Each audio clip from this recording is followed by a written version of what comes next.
Thank you very much.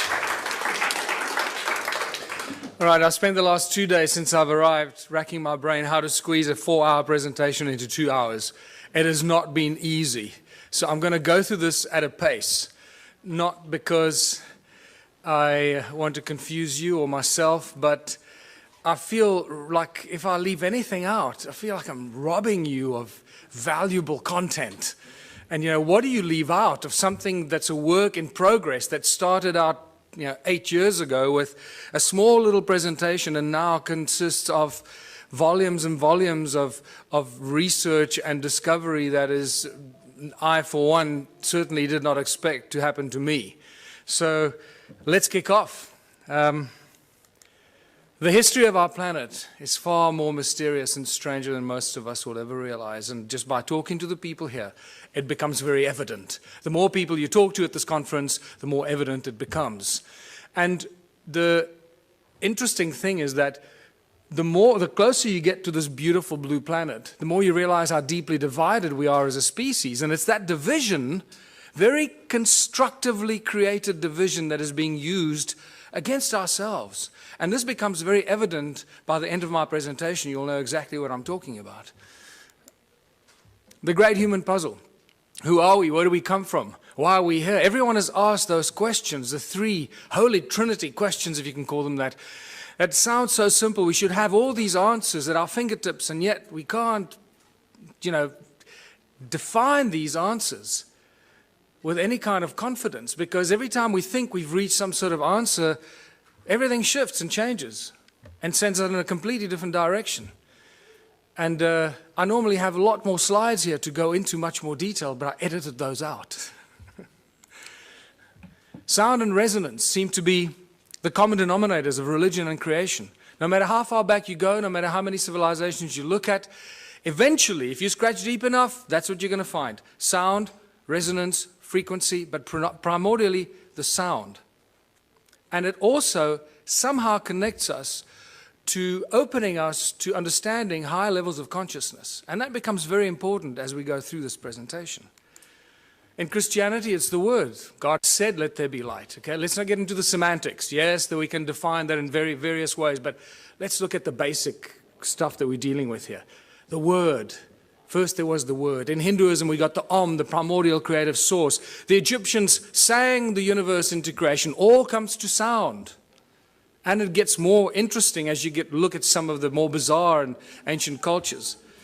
And you can see this, how these days of creation and the sound of creation is manifested in some of the symbology used in sacred geometry. For example, Christianity can be very quickly described with sacred geometric principles. And you realize that the creator of the universe is not some guy with a white beard sitting on a cloud.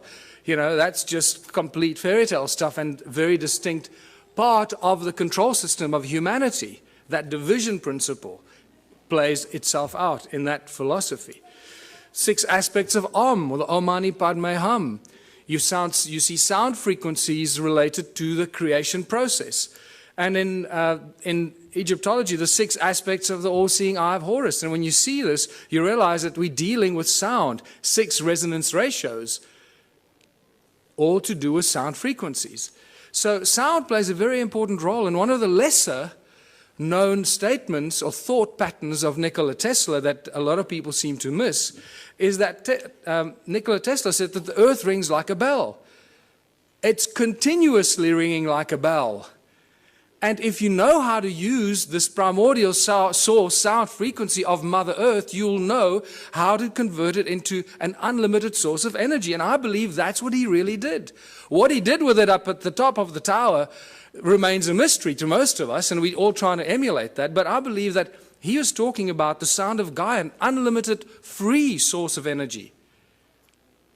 And this plays a very important part in all of creation, in all ancient cultures, in all the belief systems. And I believe Tesla used this to do whatever he did to create this free energy that we're all trying to emulate. But what is sound?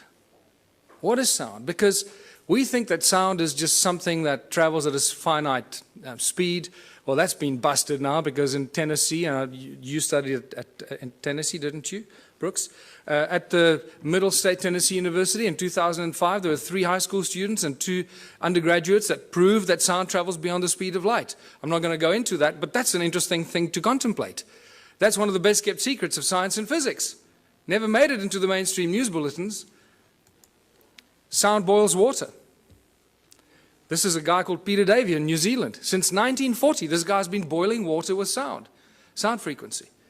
It's not complicated, because everything has a resonance. Everything in creation and in physical form has its own fundamental resonant frequencies. If we understand the resonance and the sound behind the resonance, we can do everything. Because if sound created the universe and all things in it, because that was done by God, then we should be able to use sound to do everything else. A 92-year-old Christchurch inventor claims to have come up with a novel way to make a cup of tea. He's invented a contraption that he claims uses the power of sound to boil water. Beverly Lockhart went to investigate. It looks like a desk lamp, is cool to the touch and appears to be doing nothing until it comes into contact with water. 92-year-old former Spitfire pilot Peter Davey claims his invention uses the power of sound to boil water. Yes, they're a bit baffled how it works. Nobody really knows how it works. Davey believes high-frequency sonic vibrations emitted from within the silver bulb cause the water to boil. He says the idea came to him 50 years ago when he noticed different saxophone notes caused different household items to rattle. The mains-powered gizmo has experts intrigued. Never seen anything like it in my life, as they say. Professor Williamson has his doubts about Davey's acoustic theory and suspects there are 2 simple electrodes inside the boiler. It's the conductivity of the water that provides the path for the current and provides the resistance to give the heating. I'm careful that I don't divulge everything. I'm waiting to get a manufacturer that's prepared to put some money into it. And if he does get it on the shelves, he's already got one interested customer. If I saw one in a shop, I'd buy one, because I think they're an interesting little bit of technology. However it is they work. But for now, Davey is savouring his gizmo's success and sticking to his own unique theory on how it works. Beverly Lockhart, 3 News. And in there lies the problem. He's dead. He took his secret to his grave. We will never find out until we go there, try and wrestle it out of his family to share the secret with the rest of the world. I can't believe that in all of the world of science and the the amazing laboratories that we have, there haven't been some scientists that have reverse engineered this or figured this out. Can't be that difficult. It's a resonant harmonic frequency of boiling water. Reverse engineer it. Measure the resonant harmonic frequency of boiling water and build the device. I don't have the laboratory to do it, but I've asked so many people to go out and do it, and no one's done it. So, but what we learn from this experience is we're here at this conference talking about free energy. I believe free energy means free to the world, not just free that we can suck it out of the vacuum and then sell it to the rest of the world. That's no longer free energy. I believe it's crucial that we start thinking about free energy as when you find it, like this guy, give it to the world for free. Because if you don't, they're going to get to you, they're going to get rid of you, and no one's going to get it. They were waiting. I can imagine what they did when Peter Davey died. They breathed a sigh of relief, say, oh, thank God he's gone. And he was too greedy to tell the world how the simple thing worked. Thank God this human greed gene is so powerful that it prevents people from sharing this beautiful stuff. That's what I have a problem with. So what I urge anyone here at this conference to do, if you do find something like this, a source of free energy, do not keep it to yourself. Do not try and gain from the rest of humanity. Put it on the internet, make videos, put it out as widely as you can, share it for free with the world. It'll come back to you in abundance that you can't imagine. Yes.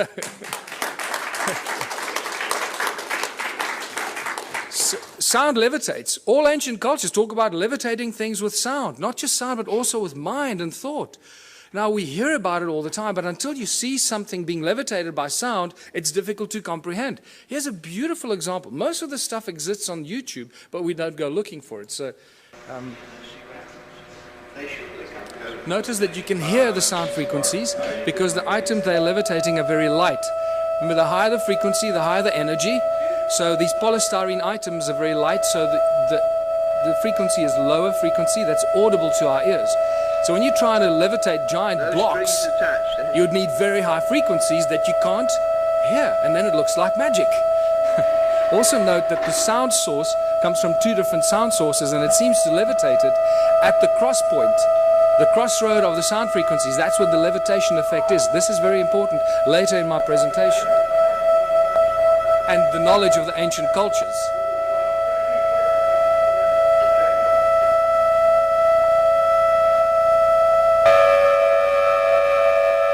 Just the slightest sound variation and the thing starts to tumble and spin. Slightest little variation on the frequency. Look where it starts to spin.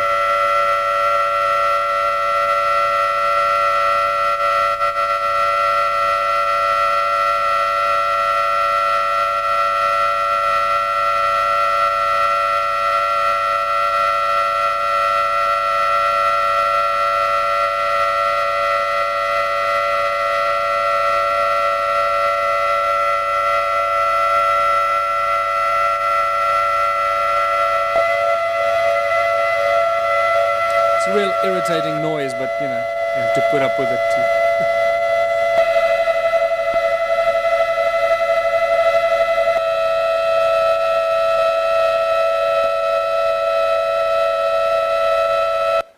So sound levitates. It's no longer, you know, this fairy tale thing. It really happens. But sound source is also the inspiration for all the religions in the world, the great religions, and the most recognized religious symbols. This is from the guys that developed the cymoscope. I normally show the cymoscope, but lack of time. So look at this 3D bubble that is created as sound. Remember, sound is a three-dimensional thing. From the pop, it goes in all directions. It's not a wave on a piece of paper. It's a three-dimensional effect that keeps amplifying itself and goes on and on and on. Just because you can't hear it anymore doesn't mean it's not necessarily there. So here's a three-dimensional bubble that's created at the sound. But look on the right-hand side at the cross-section of it. What do you see? You start seeing one of the most commonly recognized religious symbols.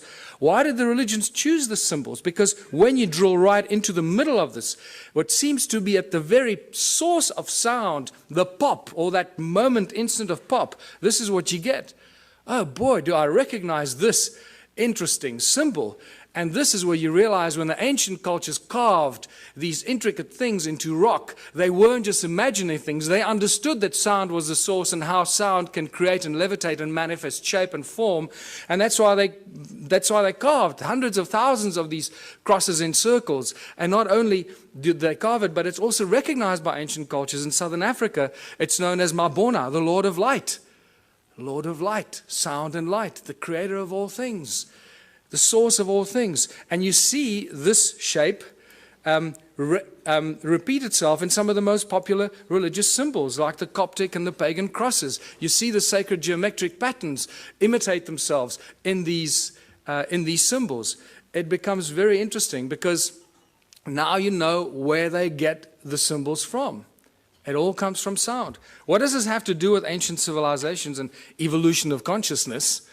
Well, everything, because the ancient cultures understood this. They understood the process. They understood the source. And they used the source of sound as a source of energy. And this is what my discoveries show in South Africa. The resonating chambers for creation of energy, that's what the pyramids were. Many researchers are starting to reach that conclusion, that they were actually resonating cavities to create huge amounts of energy. And they would have looked something like this. What's also clear to me, the more research I do, especially at the sites in South Africa, realizing that we're dealing with sound and light, that they probably used light to activate some of these sound devices. They were actually resonating chambers, that it was activated by light. And this is why they were aligned with solstices and equinoxes with specific frequencies and energetic alignments of the movement of the sun. They would activate these ancient sites and then bring them to life. Something like that.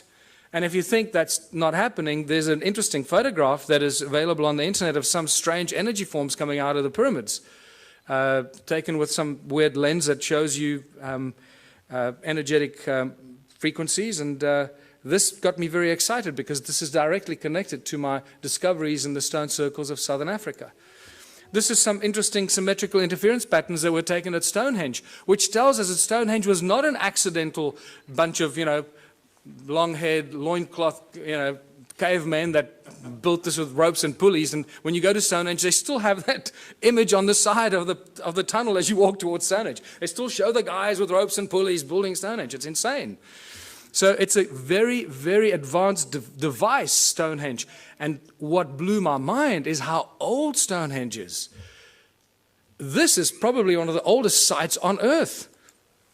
It's probably more than 1 million years old. Are there any geologists here? Any geologists? Well, most of you are homemade geologists. You're told that that stone there fell over. It was the twin of that stone, and it fell over. Right? They were connected at the top, and it broke when it fell over. Well, there's the break. Okay, now this is sarsen stone. It's very, very hard, one of the hardest stones known to us. There's the break. Does that look like a 5,000-year-old break and erosion? Absolutely not. We're dealing with hundreds of thousands, probably millions of years of erosion to erode about this far. This is not a new structure, people. Stonehenge is extremely old. Your mother will lie to you, your priest will lie to you, but the geology is not going to lie to you. There it is. Do with this what you want. It tells us we're dealing with ancient sites and advanced knowledge of sound frequency, because we see it in the patterns that the Stonehenge site still generates today, even though it is in the state of disrepair. Just like the stone circles in South Africa, in the incredible state of disrepair, are still giving us insane amount of energy that we don't know what to do with. This is another example of how old Stonehenge is. That crack was clearly not there when the builders built it. You wouldn't put a lintel up with a crack in it. So we have to assume the crack happened after the event. And look at the erosion around the crack. I mean, this is insane amount of erosion. So, modern day levitator. Southern Florida, this guy called Ed Leeds Cullen in the 20s built this amazing place called Coral Castle. This is still a mystery to a lot of people, or they don't know about it. And he single-handedly put these giant blocks on top of each other, carved them, sculpted them, shaped them on his own. The interesting thing is when they used to bring the trucks used to deliver these rocks, he would offload them single-handedly. And nobody knew how he did it. He always made the guy stand around the corner or something like that, until one day, 2 young schoolboys saw him offloading these giant coral blocks. And they came home very excited saying, "Hey, Mummy, we saw the guy." And they asked, "How did he do it?" And the kid said, "Well, he did it with ice cream cones in his hands, 2 ice cream cones." And the parents imagined, naughty children, what are you talking about? You're trying to force us into buying your ice cream for dinner, right? Well, that's not true. When I heard that, I got extremely excited, because that is consistent with what I've been finding in southern Africa. Ice cream cones, cone-shaped tools. And that's why I call it the ice cream cone phenomenon. And this has become a very important part of trying to unravel the ancient mystery, how they did this stuff. They used sound, they levitated stuff, but how did they do it? And I find many of these cone-shaped tools scattered all over southern Africa, among the ruins, wherever you go. I was up the mountain 2 weeks ago, again, walking through areas that I've never been before. Remember, at this stage, I'm the only guy researching this, the whole of southern Africa. It's like I'm the only guy researching Egypt. That's the equivalent of that. There's one guy in all of Egypt let loose to do, try and get some sanity out of this. And so I feel a little lonely, so come help. So just to show you that these ice cream cone-shaped tools are everywhere. There are thousands of them. I've just collected a few, because after a while you get bored. So, there's another one over there. And then you get to the Rosicrucian Museum in the United States, and guess what I find? These cone-shaped tools on display with Sumerian writing on it, Sumerian cuneiform writing on it, commemorating the building of the temples in Sumer. They were then stored in the walls and hidden in secret chambers in the walls that were retrieved from the secret chambers in the walls. Now they're on display in the United States. Cone-shaped tools commemorating the building of the temples in Sumer. The plot thickens, doesn't it? So let's go back to South Africa, or Southern Africa. The current belief system is that Southern Africa was a sparsely populated part of the world with only a few inhabitants up to about 1,000 years ago. And they tell you about maybe 5,000 people, maximum 10,000 people, hunter-gatherers running around, shooting a buck here, shooting a buck there. Well, they don't do their homework when they put this in our history books, and they insult our intelligence, because unfortunately the ancient stone ruins of Southern Africa tell us a completely different tale. But they still continue to put in our history books, still today, that these are just cattle kraal for keeping cattle. These amazing stone structures that cover most of Southern Africa. But they didn't know that it covered most of Southern Africa, so they put these ignorant things into our history books. And then we pay lots of money to send our children to university to regurgitate this crap. Right? And it's spectacular. They just make the stuff up, put it in the history books, but because they doctor this and doctor that, everybody just kisses their butt and nobody questions them. It's really sad, but just to show you what some of these structures look like, I'll go through these rapidly. They are really remarkable structures. And the walls are not very high. Sometimes they're flat with the ground. Some places they're 3 meters tall or 2.5 meters high. The most important thing that you need to notice is that each one is completely unique and different. There are not two that are even closely, remotely the same. Each one is completely unique. Now that was a question that wasn't asked until I came along. What you also need to look at is the stuff around the obvious structures, not the structures themselves, because you'll see that there's a lot of stuff around the structures that is hidden by soil. It's not visible to you unless you're up in the air, like you're looking at from this vantage point. Otherwise, you don't even know it's there. You walk through the veld, you have no idea you're walking over ruins. And then when you look at it on Google, you say, oh my goodness, I was walking there, and I was walking right through all these ruins and these terraces. I didn't even know it while I was walking there. And this is the awakening that happens. Let me just go back here. Look at this horseshoe-shaped structure here, attached with a circle inside, with a stone right in the middle of it, with these weird two, towers that lead you in there. And this arm of this from the center goes right through the middle of this. There's some weird stuff going on here that we don't understand. Look at all this stuff hidden by soil underneath, around this obvious ruin here. There's another horseshoe-shaped, ohm-shaped structure. And what does ohm represent in modern electronics and electricity? It's linked to vibration, frequency, the movement of current, and so forth. Resistance. Look at all the stuff in between, covered by soil. You have no idea that there's much more of this stuff in between, connecting this one to that one. And then they build beautiful flower-shaped stone structures because they look like pretty flowers, right? Except you can only see it from the air. And they're all connected by these channels. There's a channel coming out of it and a channel running down there that's badly destroyed, and these strange hexagonal shapes. What's this activity all about in Southern Africa?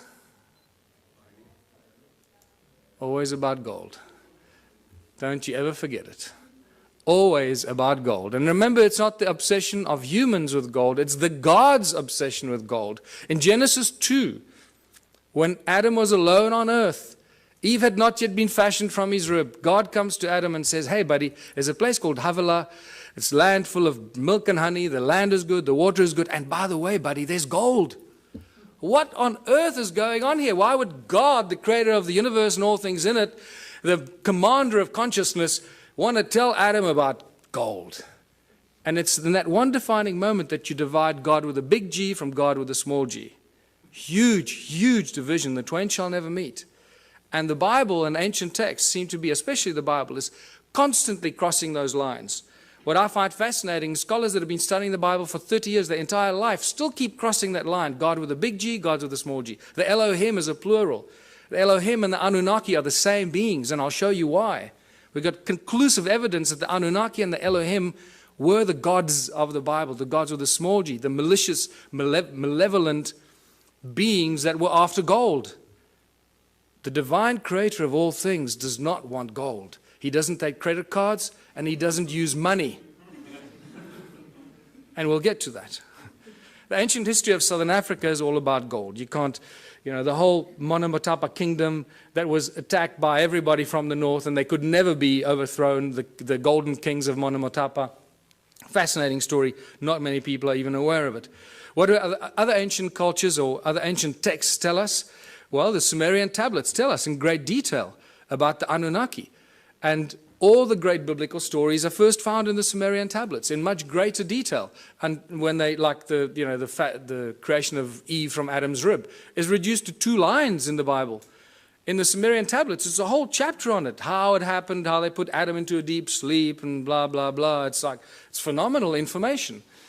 But so what we do know is that a lot of the stories in the Sumerian tablets are translated into the Bible much later and abused or used for abuse against humanity. Work in the Abzu is the constant reference in the Sumerian tablets. Abzu has been given many names, but its primary sort of reference is always linked with gold. This is Abzu is where the gold came from, and there's some great references from Sitchin's work where the landmass, the shape of a heart, was given, in the lower parts thereof golden veins from the earth's innards were abundant. Abzu, of gold the birthplace, Ea to the region the name gave. And I draw that comparison for you to show what he's talking about. The Sumerian god Enki is inextricably linked to southern Africa and the gold mining empire. And in my longer presentations, I go into more detail why I say this, but it's just overwhelming. It keeps coming in waves and waves, how Enki is linked to southern Africa and the gold mining empire that he set up there some 400,000 years ago. Now, Enki is not unknown in African ancient history. Creator Mutwa told me that Enki is known as Enkai, the creator of the human race.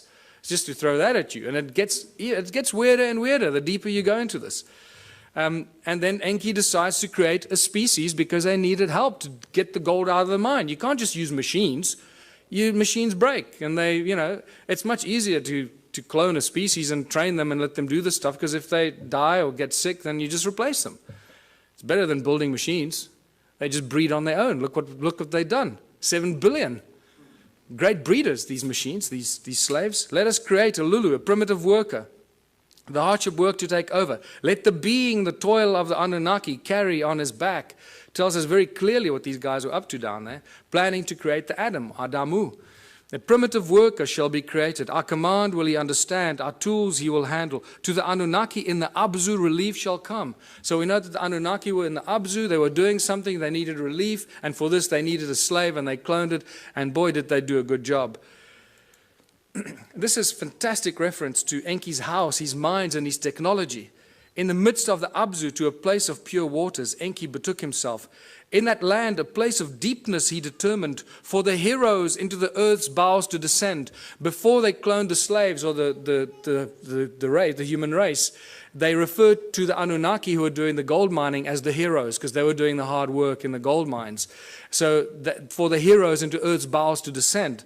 The earth splitter that Enki established. Now I'm going to show you the earth splitter because this is one of my discoveries in South Africa.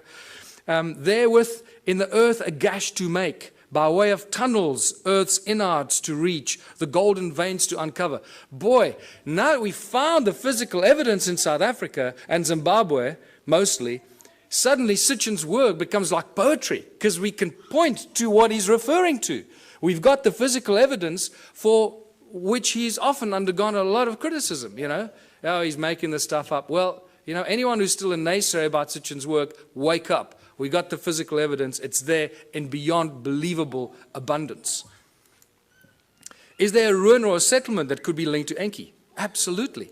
And this is Great Zimbabwe, the greatest ruin in southern Africa. It has to be the biggest, right? This is just a spectacular place. And just to show you, some of the walls are 10 meters high and 6 meters wide. Great Zimbabwe is a spectacular sight. And it has got Enki's energetic imprint all over it. Any of you that do energetic work, go and look at it. You're not going to believe your eyes. What's so special about the ruins in southern Africa? Well, they're very special cattle kraal for very special cattle, because this is probably where the word holy cow comes from.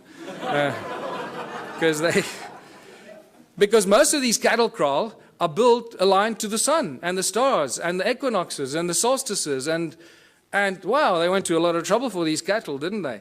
And the sacred geometry. And you start seeing how sacred geometric principles just jump out of these structures, and you realize, hold on, this is not just somebody building things, to pass time.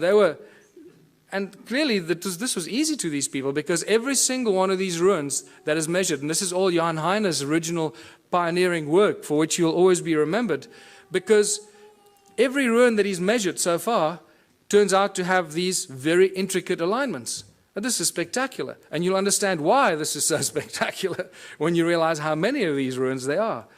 These, look at this, they're perfect, and you draw a circle over there, which doesn't look like it's real, but when you extrapolate that flat line into the circle, you get a perfect hexagon. When you start joining the corners of the hexagon, look how it touches the inner circle perfectly. This is not accidental, people. This takes real exact science and understanding. There you go. So these structures down there are not just simplistic structures. They carry huge amounts of energy. And important to note that there are no doors or entrances. This is an important thing that you find in some of the archaeological reports, and they say, oh, there are no doors and entrances, and then they forget about it. And then they tell you, it was probably built by a migrating group of 15 to 20 people, and they built it. And you say, hold on, you just told me there are no doors and entrances, and now you're telling me that it was built by people as a dwelling. So what's going on here? What are we dealing with here? And you don't get intelligent answers from the so-called authorities on this. And agricultural terraces. Thousands of kilometers of agricultural terraces. In fact, more than 450,000 square kilometers of agricultural terraces in a sparsely populated part of the world. Who built these terraces? What were they planting in these terraces? What's going on here? It doesn't fit. It doesn't match. Terraces are everywhere. When you start looking and opening your eyes, mountains are covered by these terraces. This is in Botswana. This is in Lesotho. There are terraces up some of the most incredible steep mountain sides that don't make any sense. In fact, if you go into Google Earth and you look at Lesotho, I challenge you to find any part of Lesotho without terraces. It's actually quite incredible. They're just terraces everywhere. And there's just been no people down there to build these terraces, so where do they come from? This is one of the greatest examples, because you can see the channels that link them, the circles and the terraces, all one giant grid. Nothing stands alone. Remember I told you, look at around the circles, the stuff hidden by the soil, because there are no standalone circles. They're all part of a giant grid, a huge grid. No standalone, all connected by these weird channels that are clever people at university call roads to drive the cattle on. This is why these roads are there, because they were built because the people 200 years ago built them to drive their cattle on. And that's as far back as they go. Maybe 400 years ago, that's it. This is just spectacular. This is right up the road from where I live. So when I leave my house and I go walking in the mountains, this is what I walk in these places. And it's rather silly. So I take a lot of photographs and I write a whole bunch of stuff, and then I come talk to people like you, and I feel like I'm, alone, lost in the world. Ancient roads and channels run for hundreds of miles. Notice, circle, channel, and the extrapolation or the extension of the circle that looks like a giant spider's web. And it's these giant spider's web that turn into these agricultural terraces. And there's a very specific reason why this is all connected, which you'll understand soon. Look at these archaeological drawings from 1939, clearly showing us that there are no doors and entrances, and these circles are all connected like a bunch of grapes. And then they don't make any more comments about it, they just leave it. The roads link every stone circle. There's the road there. It's very, very badly eroded, as you can see. Most of the times you don't even know you're walking on these ruins. Over there at the bottom, it used to connect in there, but that looks like water washed it away at some stage. Look at this linking into these strange hexagonal things. There's not enough time to talk about that, but there's spectacular information about what was going on there. And there's ruins there and there, but they're just covered by soil. This is a beautiful example of a channel running into a serve with all the stuff around it. The spider's web effect. Look at this. Now imagine most of southern Africa looking like this a long, long time ago. And these are all cattle kraal, as I said, built for special cattle. There were a lot of cattle. Boy, they were just, I don't know where the people were, but there are a lot of cattle. Hey, maybe... How many of these ruins are there. And this is where the penny really drops, when you start figuring out how many there were. In 1891, the brilliant Theodore Bent, this is one of the few archaeologists that I carry real respect for, wrote a brilliant book, The Vanished Lost Cities of Mashonaland. And it's a phenomenal book. And in 1891, from horseback, traveling through South Africa, Botswana, Zimbabwe, he estimated about 4,000 of these structures. Then by 1974, Roger Summers, who had more technology available, calculated about 20,000 of these stone ruins. Now, by now, I started going, hold on, 20,000 stone ruins in a sparsely populated continent doesn't make any sense. I got involved in 2007 when Jan Heine introduced me to this, and within 6 months, I estimated at least 100,000 ruins. So I thought, well, before I release Temples of the African Gods, I can't just thumbsuck the stuff. Let me have some sort of at least scientific argument for this. So I started counting. I used Google and aerial shots and just started counting, and extrapolating, getting averages per hectare, per square kilometer, per larger area. And I went all over southern Africa and found these densely clustered areas and got averages. And some of the aerial photographs looks like, there's circles here. When you look closer at it, when you study this, you see how connected they were. This is all over southern Africa. Some of them are in the Transvaal or in Gauteng, what used to be the Transvaal, in Mpumalanga, in the Orange Free State. There's some in Natal, KZN. I just found some in KZN 2 weeks ago when I traveled to KZN. And I hadn't found any before. So wherever you go, you find more ruins. Zimbabwe, Botswana, as I mentioned. And this one I'll be talking about again. This is near a town called Bronkhorstspruit, very strange looking structures. This is again close to my house. And this is south of Johannesburg. There are thousands and thousands of these south of Johannesburg, and they think they discovered gold there in the late 1800s. And this is just spectacular. It's the density of these. This is other side of Rustenburg, where I grew up near the platinum mines on the way to Botswana. This runs about 5 by 5 kilometers, and it's just dense like this. It's ridiculous. And this is back near where I live, just to show you the circles with the channels connecting them and the terraces. And by the time I finished counting, getting all these averages, I found out there were more than 10 million of these. So forget 4,000 and 20,000 and 100,000, more than 10 million of these. In fact, I can now tell you categorically it's probably closer to 20 million of these. And we'll be surprised if there aren't more. It's spectacular. We're dealing with the largest and most mysterious ancient civilization on earth that no one's paid any attention to until now. What happened to them? What happened to 10 million stone structures and the people? Forget the stone structures. We've got evidence of those. Where are the bones? Where are the dead people? There's nothing. Not a trace of who occupied these. Isn't that more mysterious in itself? That for an extended period of, I'll show you, about 280,000 years, people lived and worked here. Then no fossil remains of these people. What on earth went on here? This is where you start listening to people like Drunvalo Melchizedek, when he says that, human populations have been evacuated and moved from one planet to another. You go, well, hold on, suddenly that makes a little bit more sense than anything else. Because we should have found bones. There's been a lot of digging, mining, and there should be bones everywhere. Farmers, building houses. So what happened to them? This is where the Sumerian tablets become very important. And the King's List, I'm going to come back to this, because in the two King's Lists that give us exactly the same story, they give us the names of 8 kings that ruled for about between 220 and 241,000 years. The names of the kings are the same, the places they ruled are exactly the same. The dates vary a little bit. So you've got to allow some, mistakes in translation. But the names and places remain the same. This is very, very interesting. But what this tells us is 2 very important things that I'm going to come back to later. And this is a repetitive theme in the Sumerian text, is after the kingship descended from heaven to earth, after kingship was lowered to earth from heaven. Okay, to us it doesn't make any sense. We think it's some crap made up by the ancient people because they were all stupid, right? And then it tells us who these kings were and how long they lived. And you can clearly see that they weren't human, because they lived and ruled for 36,000 years, 64,000 years, 28,000 years. And then a very important thing that it tells us, a very important statement from these 2 kings lists. And then the flood swept over. So two very important things, three important things. That kingship was lowered to earth from heaven.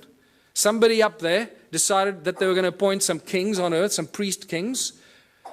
That changes all of human history. It tells us that they ruled for an extended period of time, and then the flood came. So we seem to have a history, a chronology of human history until the flood. Prior to this, or until now, we know very little about what happened before the flood. And this is very important. So I believe that when they say the flood came, that's what destroyed these ruins. Some 12 to 13,000 years ago, the so-called Great Flood that there's not much argument about in geologic and archaeological circles. And you can see the sedimentation. That's why most of these ruins are not visible. Most of them are covered by soil. They're hidden from us. And wherever there are stone circles, there are gold mines. You can't get away from it. More than 75,000 gold mines have been found between 2005 and 2010 in a geological survey just around the little town of Leidenburg in the Mpumalanga province. 75,000 gold mines. In the 30s, I've got two distinct, separate reports from two separate miners that mined in the province of Limpopo, northern South Africa, that found mysterious mine shafts, tunnels like this, at about 100 feet down while they were mining gold. Remain unexplained. Tools and artifacts were confiscated by the authorities, never to be returned. In the 1990s, De Beers found a mine shaft 22,000 feet deep that scared them. That they say it was cut with absolute precision, indicating some advanced laser technology that they do not possess. Anglo American, I know, has a secret file that they keep for covering up ancient mines and shafts. Anytime they come across an ancient shaft or a mine, they cover it up and move on. They don't even discuss it, but they have a specific file for that. And I was told this by the chief geologist at Anglo American while we were having a beer at a pub. He just volunteered this information to me. I was amazed. But then he didn't know who I was or what I was doing. Sneaky bastard. What kind of stone are we dealing with here? It's a very special kind of stone. It's known as hornfels. And it's known by geologists as ringstone. And I was the first person, I'm astounded, the first person to ask what kind of stone was used to build these ruins. They just, don't go there. And it's metamorphosized quartzite. It's incredibly hard. You can't break it, people. I've tried to break some of these. This sliver is a break I keep in my museum. This happens as a result of heat. You expose it to fire, it breaks up. So clearly they didn't use fire in any of these ruins. Otherwise there'd be none left. As you can see, it's black on the inside, very hard, and then it's got this stuff called patina, the skin, like a skin that grows. It's an oxidization and calcification process. It grows incredibly slowly on this specific rock. And what is fascinating about this hornfels stone is that it conducts sound incredibly well. It rings like a bell and light. There's some more examples that I found that I keep in the museum. And more spectacular examples. And just to show you, there's a little... The most remarkable artifacts that I've collected, this particular stone in my hand here, this beautiful Stone Age club, it looks like something out of Flintstones. I'm going to show you how they ring like bells, because I can't carry these with me all over the world. So a quick demonstration how these stones ring like bells. I just discovered that in geological terms, these stones, this particular stone, the hornfels in South Africa, is also known as ringstone for that very specific reason. And to ring these, I'm going to use my brand new tool that I've just collected about a week ago. This phenomenal, absolutely phenomenal artifact. And I'm going to use this to ring these stones. This looks, we always joked when I found this, that this looks like a Stone Age guitar. And it's pretty much like that, And I'm going to show you that it is very closely related to a musical instrument in ancient times for a very specific reason. Now you might think that the stone shape is just accidental and that it broke off or something. You'd be mistaken, because I've collected probably about 4 or 5 stones that are very, very similar in shape, very similar carving structure. There's broad base here and then down to a narrow tip, and somebody removed this particular piece of the stone over there for specific reasons, as you will hear, which I'll ring a little bit more. They ring like bells. But it's also important to note that you cannot carve or chip this stone. it will splinter and fragment, and it will not be chipped or carved. Okay, so these shapes that we see here must have been molded in some way, and molded for specific acoustic properties. And this is why. You've got to hold it a very specific way to make as little contact as possible to get it to ring and resonate at its optimum. Now remember, it's also covered in patina, the skin of the rock, this brown reddish color that covers the rock, that is no longer the original black or charcoal color, the original color of the metamorphosized quartzite that's underneath. And that's how it rings.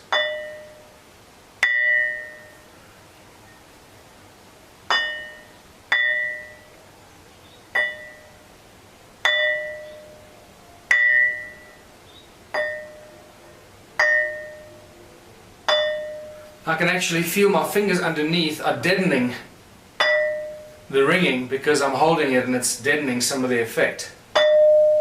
There we go. That's better. That's what you want. You realize that this thing really rings like a bell and it reverberates for quite a long time.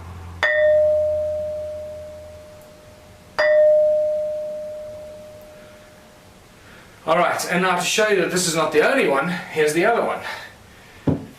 The Stone Age Club. And I drove over this myself a few times, driving up the mountain of the forest road, and eventually I stopped and picked it up because I realized this is one of the most remarkable tools that you will ever find, and thank God I did.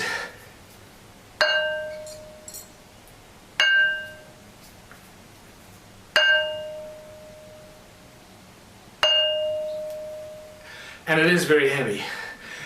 I'm out of breath because I'm holding my breath not to make a noise, and this thing weighs probably about 15 kilos, so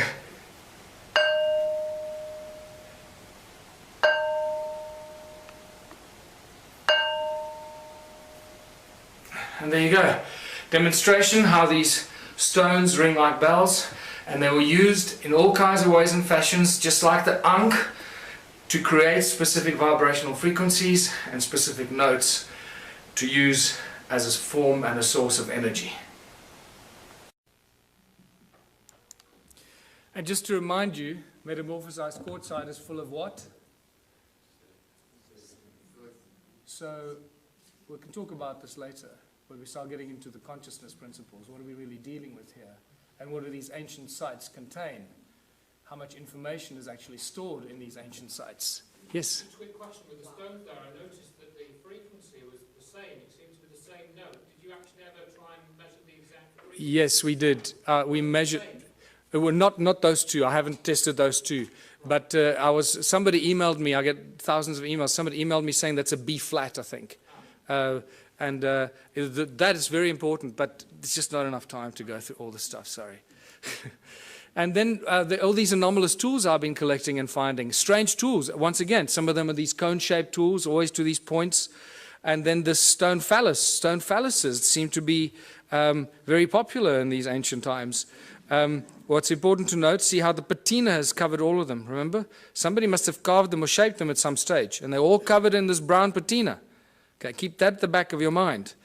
This is at top of the big ruin on top of the mountain there. That's spectacular, whatever that is, a bird-shaped stone, or there's a whole other link to the Zimbabwe birds that is in here, but we can't go there. These strange tools and artifacts that are just spectacular, that make no sense to us today, because it's not part of normal archaeological, stuff that they exhibit. And then the most spectacular mystery in all of archaeology, the sacred stones.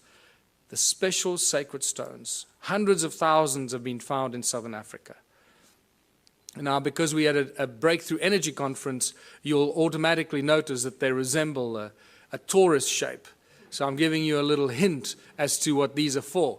But in South Africa, the Archaeological Society has it as a logo, and they will still teach you that these are weights for digging sticks.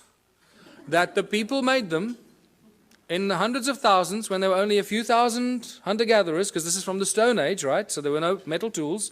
They made this with other stones because they needed weights for their digging sticks when they were digging for roots in the veld. I can't think of anything more insane. These people should be locked up. Where's the flagship among all these ruins? And this is where we get to the very important Adam's calendar. It was rediscovered in 2003 by Johann Heine, and he'll always be remembered for that, because this is one of the most spectacular discoveries in all of human archaeological history. These are the two central calendar stones. Baba Kreda Mutwa, the preeminent African shaman, told me when I saw him, there you can see Adam's calendar, my other book lying on the desk. When I showed him this book, he burst into tears and took quite a while to calm himself down. He said he never thought he'd see that sacred place again. He was initiated at this place in 1937 as a young shaman, and he calls it Inzalo Yelanga, or birthplace of the sun.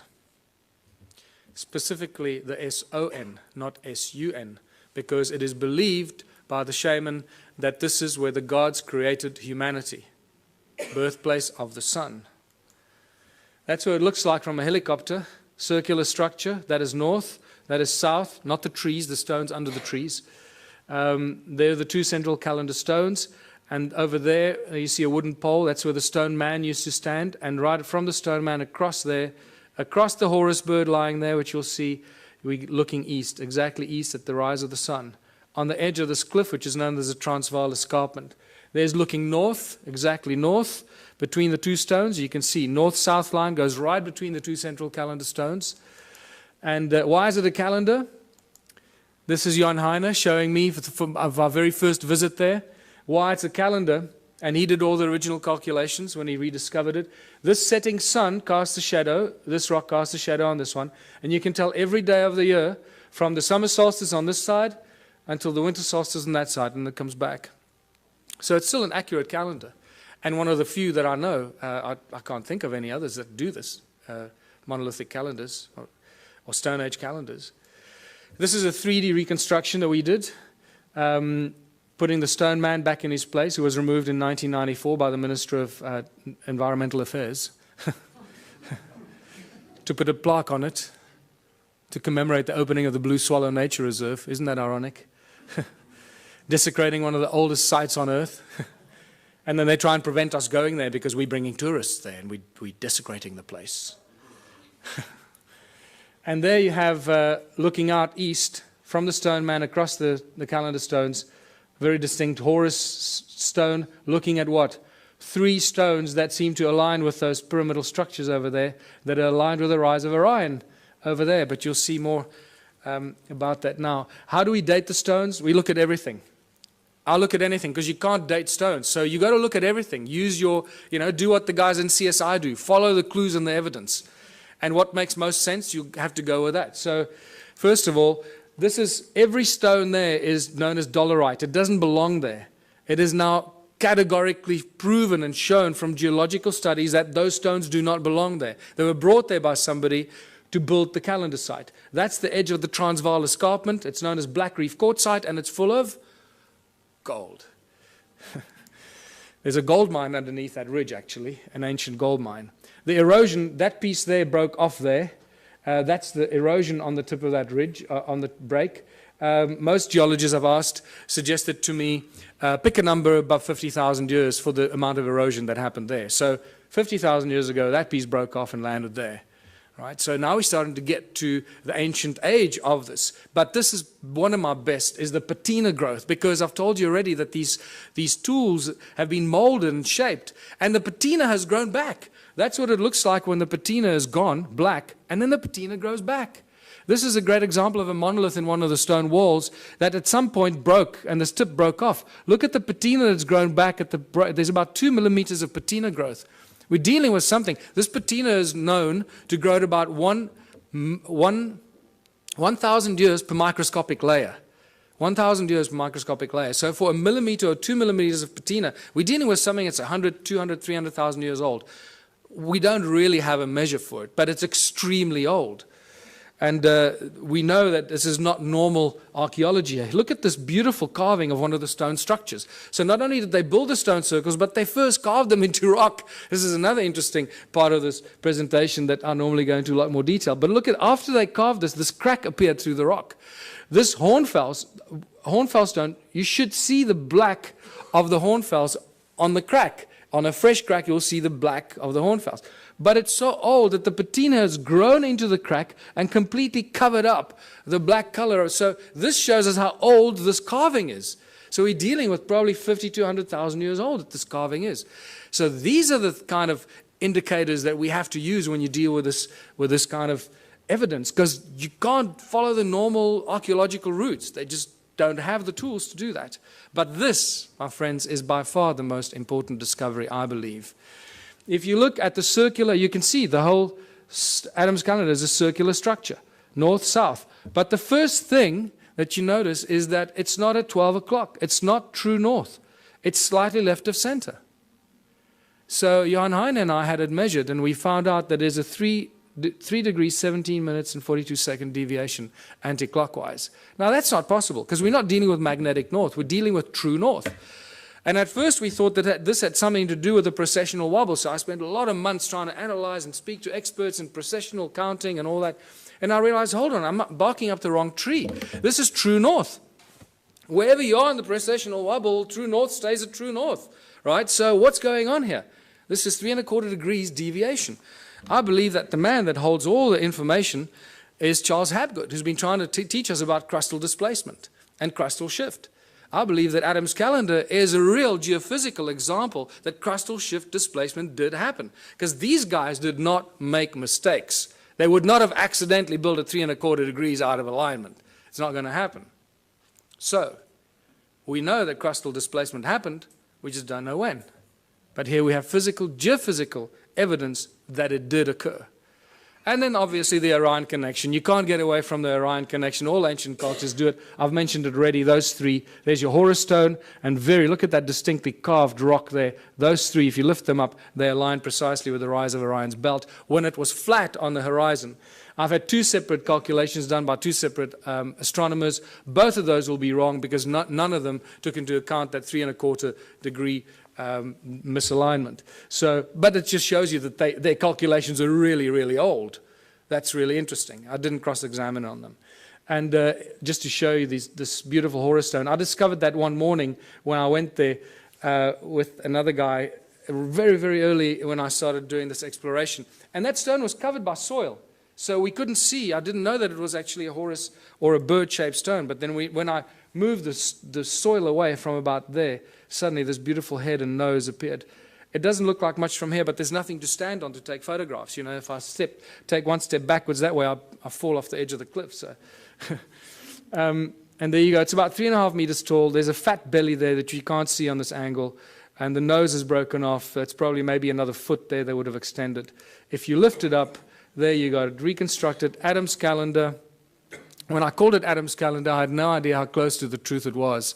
This is where humanity was created according to ancient African culture, where the Annunaki artificially, genetically created the Adamu, the human species that we all belong to in various forms and shapes. And then we get to the discovering of the pyramids. The mystery just, gets better and better. Look at that. This is one of the first pictures taken of Johan in 2003 when he started measuring the calendar and finding out all these mysteries. One of the best pictures, because I've been there thousands of times and you just don't get good pictures of the pyramidal structures. There's a third one, a little one over there, just sticking its head out. I've been told through various means that there's about 30 meters of sedimentation down there. So we're only probably seeing half of those pyramidal structures because of the flood, remember? The flood that destroyed all the stuff. That would have covered all of it. Why are they pyramids? Why am I so convinced they're pyramids? For various reasons. First of all, when you go into Adam's calendar, the moment you cross the circle, because there's no obvious circle, it's an imaginary circle. The moment you cross that circle with your GPS, you lose signal. Okay, it works here.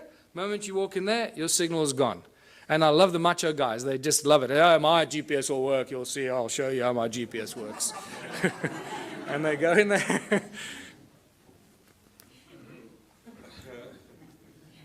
It's fantastic watching them. Just see that ego drop very quickly. And then when you take the same GPS down to the pyramids, there were 4 of us. I will forever regret not taking a photograph of it, because there were 4 of us standing with GPSs like this. And every GPS gave you a completely different reading. Not just slightly off, but miles off. You were like, you know, in another province. It was insane, right between the two pyramids. Not only that, but all these ancient cultures built things according to the sacred geometric principles. So I thought, hold on, this will tell me if it's linked or not. Let me draw a golden mean spiral from Adam's calendar and see where it lands. Well, you know, I didn't have to guess. You got it. So here we can do a beautiful twist on those that want to stick to mainstream science. And we can argue the argument of probability, which is one of the most commonly argued arguments in science, isn't it? Probability. So the probability factor that the golden mean spiral accidentally ends between the pyramids is so completely out of kilter that it has to be linked. You're dealing with several million or several billion odds to one that it's, you know, an accident. So the probability factor plays a very important role here. We're dealing with something that's connected. And also through channelings and other psychic revelations, I've been told in no uncertain terms that we're dealing with some very advanced stuff here. And then when you connect Adam's pyramids through Great Zimbabwe, Enki's house, it lands right in the Great Pyramid of Giza. And all along the 31 degrees east longitudinal line, the Nilotic meridian, right, which is also linked to the white lions of Timbavati, the sacred white lions of Africa. And you start seeing all this connection. It's just beautiful. It just unravels more and more. And then my beautiful friend Willem de Swart, who's decoded the numeric system and the secret numbers of God, made it very clear to me that the name Elohim equates to the number 31. Elohim, 31 degrees east longitudinal line. So this gives us an indication that the Anunnaki and the Elohim are the same group of beings. I just recently did an interview with George Nuri. The very last caller that called in told me he was abducted by the Anunnaki 12 years ago, before he knew any of the stuff we're talking about here. They told him they were tall, about 9 feet tall, blonde, blue-eyed individuals. They told him they were the Anunnaki, and they also told him they were often referred to as El or Elohim. That was very interesting, and then the show ended. So I need to talk to him more. So what were all these stone circles for? Millions of stone structures, all connected. Each one is completely unique, different, built with stones that ring like bells. What's going on here? Archaeological drawings show us that there are no doors and entrances, and some of them are concentric circles, like expansion, amplification chambers or something to that extent, right? So are these connectors, these channels actually like wires? Absolutely. So let's go back to what Nikola Tesla said. He said the earth rings like a bell and it's an inexhaustible source of energy if you know how to use the sound frequency of Gaia. And I believe that this is what it is. The cymatic patterns remind us of what we're looking at. The shape of Om. This is the shape of sand on a metal plate. That's what you'll find. So what we're looking at here is cymatic patterns from Earth. Each one of these stone circles just simply represents the cymatic or the shape of the sound of Gaia at that particular point. And this is why they connected. So they created one huge energetic field.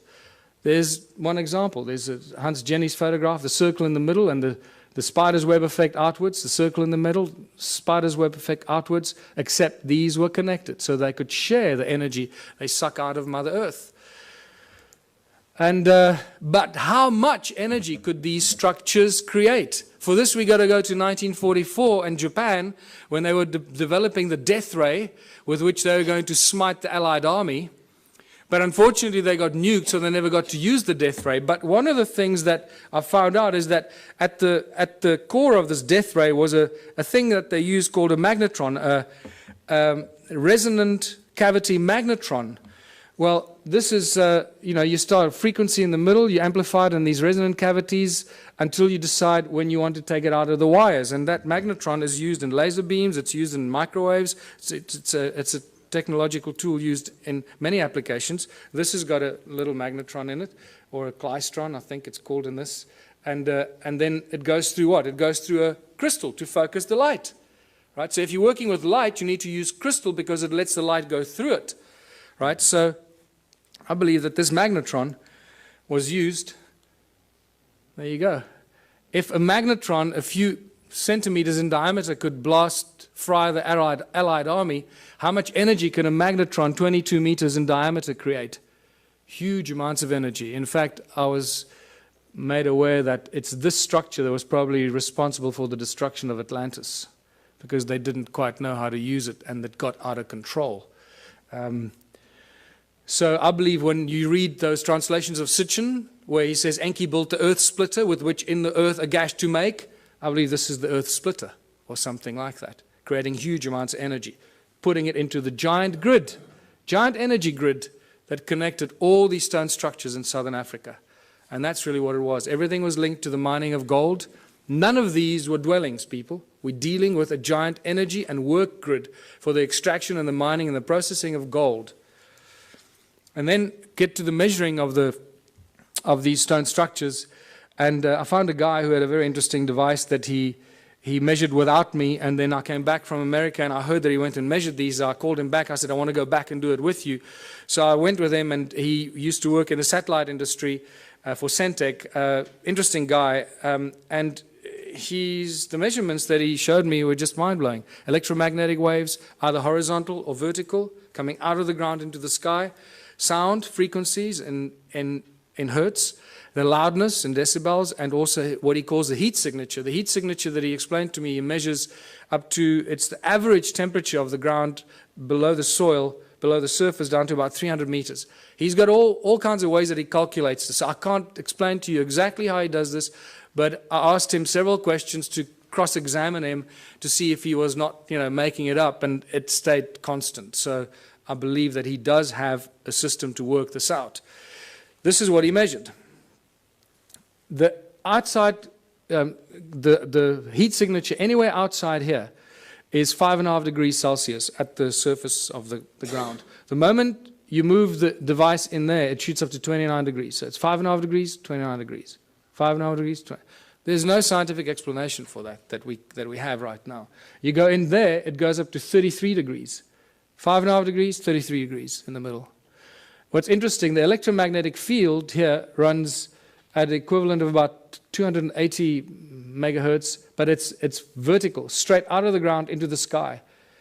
So it's a column of energy out of the ground into the sky. Over there, it creates like a dome-shaped effect over the circle, because you also lose GPS when you go in there. So I can now understand why you lose GPS, because it creates the circle. There's no electromagnetic activity outside. The moment you go inside there, you pick up this horizontal electromagnetic effect, equivalent to about 480 megahertz.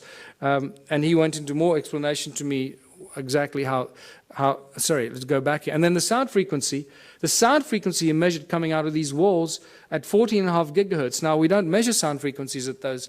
This is really mysterious. So, and at 72 decibels coming out of these walls. And then we went up to this one here, and it got even worse. Measured 33 gigahertz sound frequencies coming out of these walls inside here. 33 gigahertz. When you walk along this channel that ran in here, the wall was broken there, but the channel runs in there. It started like 5 degrees. It keeps going up. As you walk there, that heat signature keeps rising. By the way, the heat signature, he explained to me, can only go up to about 80 degrees Celsius, at which point it suggests that you've got a volcano under you, about 300 meters below you. So that's how he's calculated it. And so at 80 degrees is the max, and nothing more is possible. So we go from 5.5, and by the time you get here, it's at 33 degrees. Around 30 degrees there. When you go from outside there, 5.5 degrees, onto that little attachment there, inside, shoots up to 58 degrees. 5.5 degrees, 58 degrees. There's just no reason why it should be doing that. And then the electromagnetic waves, once again, there's a dome-shaped horizontal effect that happens inside here at that frequency. And it's horizontal. Also, this is why, when we did ground-penetrating radar, I used the world's leading company to do ground-penetrating radar on 3 structures. This is one of them. There was another one of those flower-shaped ones, and then at Adams Calendar. And all the way through the ground-penetrating radar exercise, I kept asking the guy, are you getting GPS signal? And he says, yeah, sure. And he had a really big GPS thing on his back, and I thought, okay, well, our measurements are down the drain. That's it. The guy was lying to me. And then I waited, after working like a dog for a whole long weekend, because to do this GPR is not easy. The GPR devices are not meant for rocky terrain.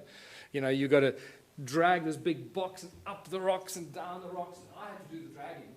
So I worked my butt off for the whole weekend expecting some results. So, you know, a week goes by and I phone the guys in Joburg and I say, have you got any results for me? I'm dying to see the results. And they say, yeah, no, we've got some problems with, I'll get back to you. A month goes by, nothing. 3 months go. Eventually I said, just tell me what's going on. He says, look, we got real problems with the GPS. Everything's just completely scrambled. I don't know what happened. I'm really, really sorry.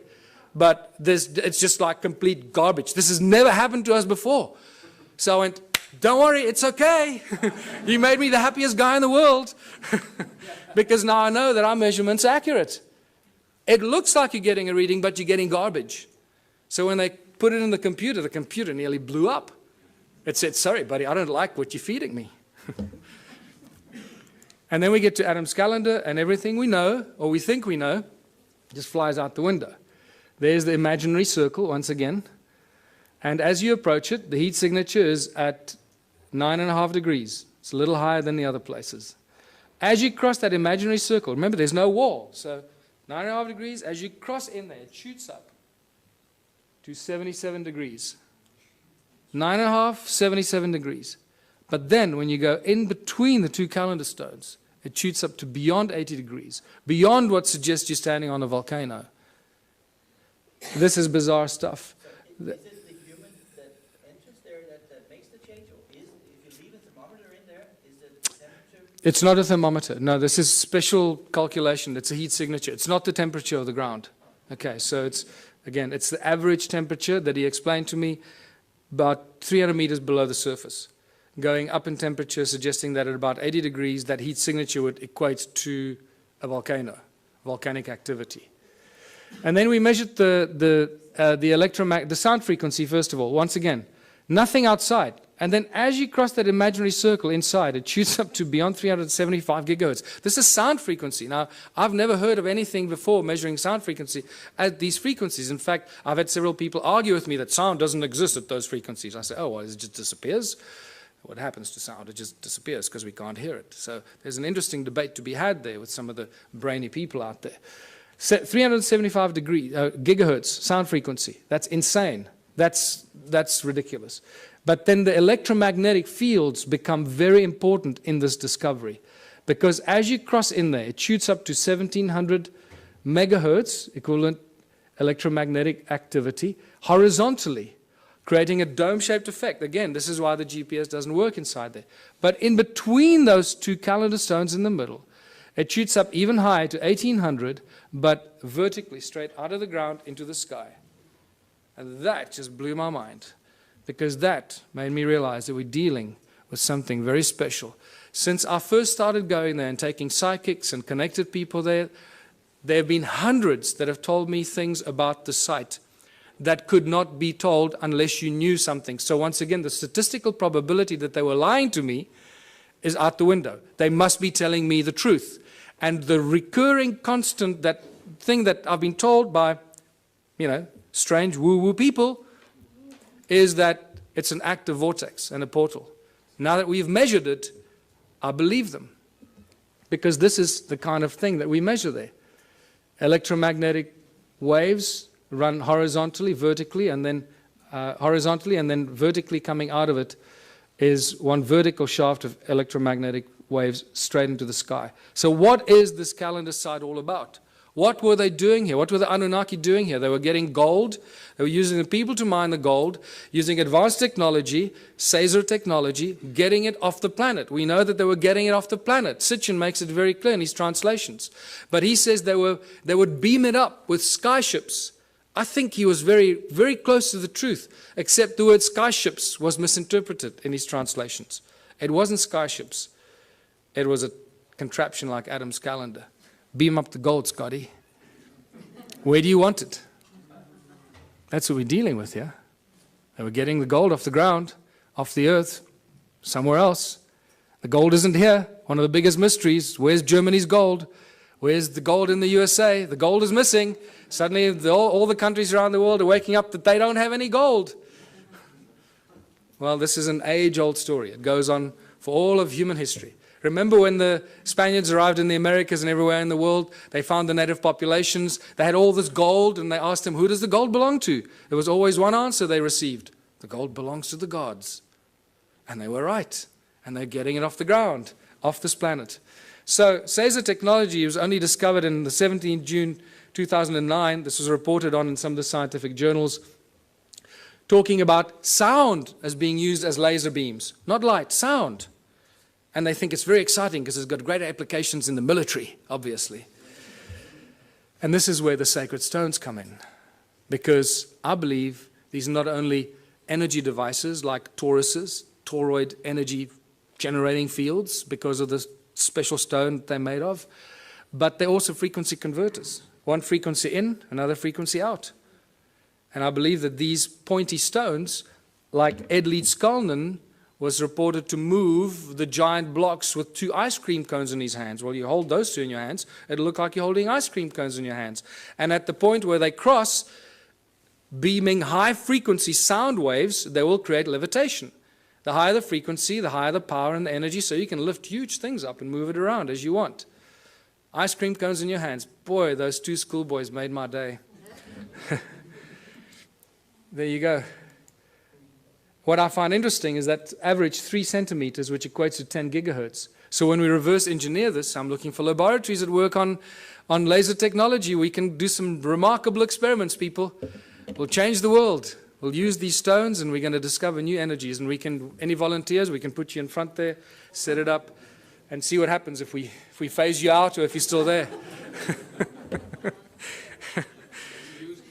10 gigahertz. So what have we learned from all of this? If we don't learn something from this information, it's completely wasted on us. And I believe we're going to have a break now. Is that true? We're going to have a break? No break? So I was going to have a 10-minute break, but mostly for your sanity, I'm used to this. So I believe that we're reaching the conclusion of a prophecy. All the ancient cultures have these great, amazing prophecies that last thousands and thousands of years, and they say that the end days will be as the first days. Did you know that in 1980, in the mid-80s, 4 of the North American native tribes came to South Africa to meet with Creator Mutwa and some of the African shaman because they believe that the new age will rise out of South Africa. It was quite amazing. And they had all these ceremonies at these sacred sites and so forth. So the end days will be as the first days. Well, if humanity arose out of South Africa, then it should restart there again.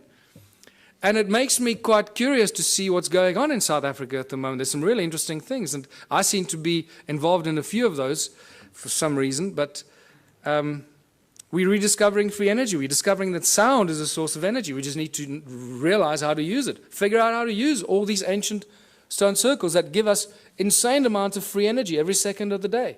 We just don't know how to use it. We're crossing the galactic plane. It's the rise and fall of civilizations, concluding these giant, as Plato called it, the great year. We're exposed to frequencies and energies that we probably haven't experienced in the last 26,000 years. So no wonder we're going through, turmoil, and a lot of people are going crazy. They don't know how to deal with it. We're exposed to galactic light from the great sun, the cosmic, the center of our galaxy. And we're exploding with consciousness. Why? Why are we exploding with consciousness? Because this galactic light is activating our DNA, and there's plenty of scientific evidence for that you can go and look at if you still don't believe that.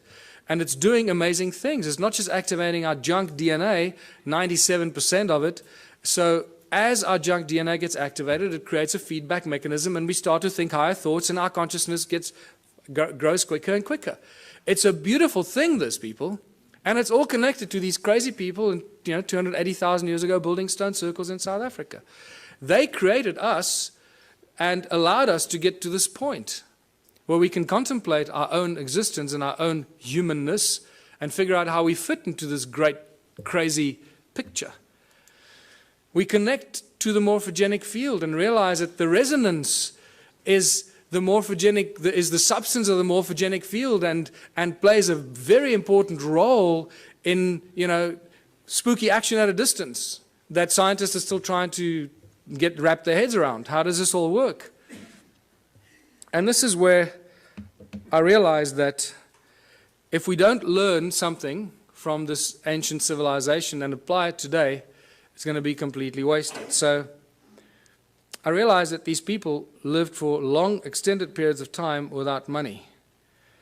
And it was Kerry Cassidy, when she first came to visit me 3 years ago, she suggested to me, you know what, you should start a political party. Because when you start sharing this information, it's not going to go down well, and you need to create a platform of credibility and protection. So I did that. And the Ubuntu Liberation Movement has now been registered as a fully fledged political party in South Africa, and I'm going to be running for president next year. That's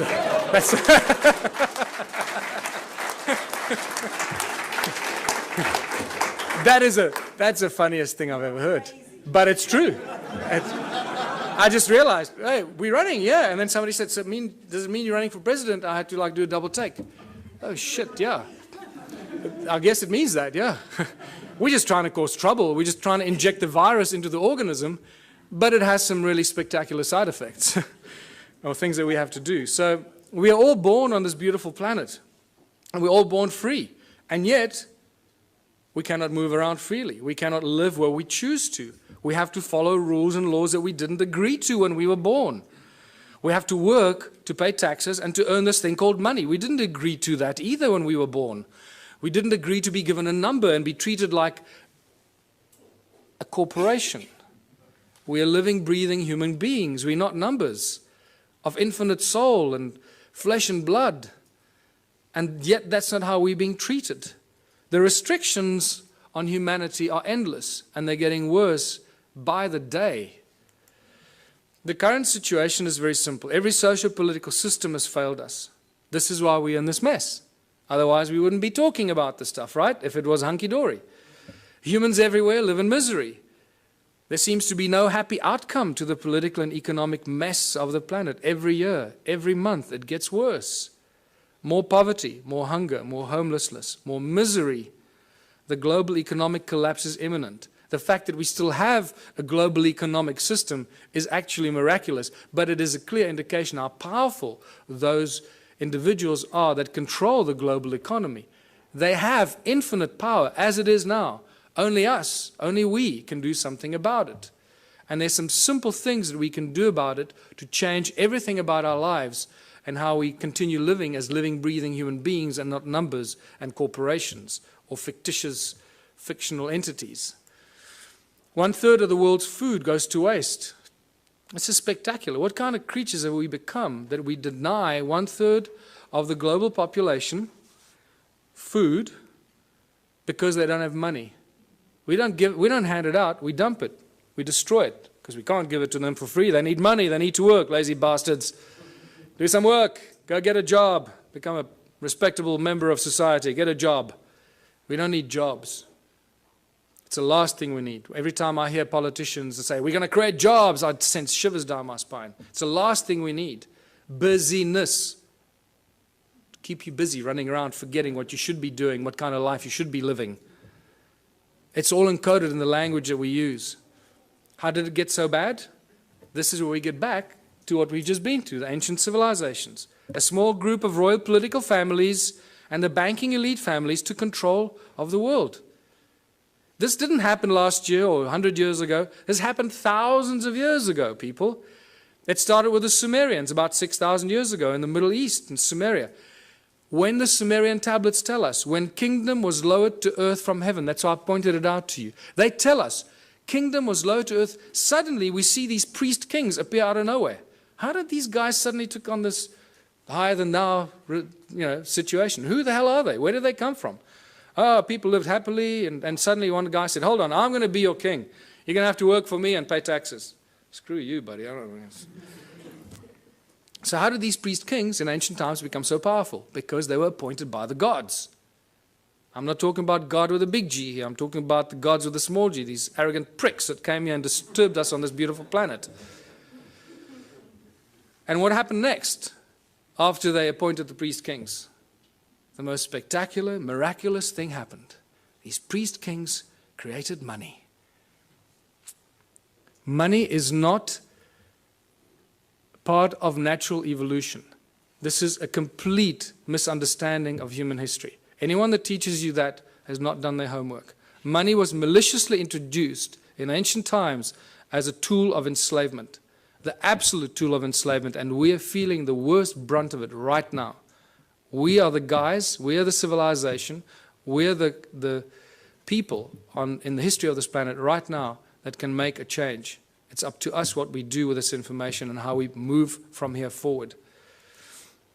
Today there are three main banking families, there are arguably a few more, but the big ones, obviously the Rothschilds, the Rockefellers, the Morgans, they control everything. They own all the banks in the world. How can I make the statement? Because they're the guys that bail out the banks when they go under. So they own them.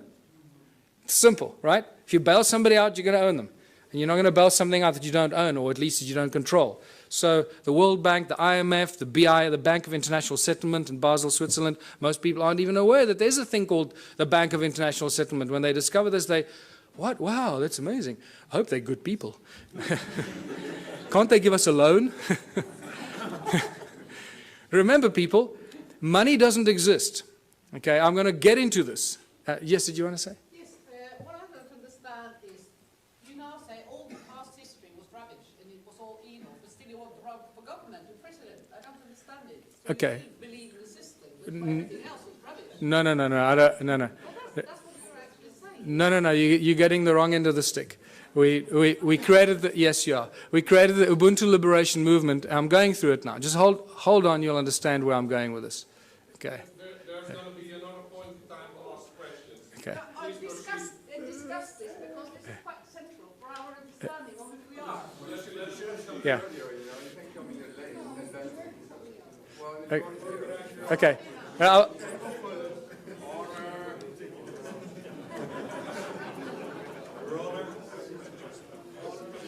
Don't worry, you'll get it. You'll get it by the time we finish here. I'm sure you will.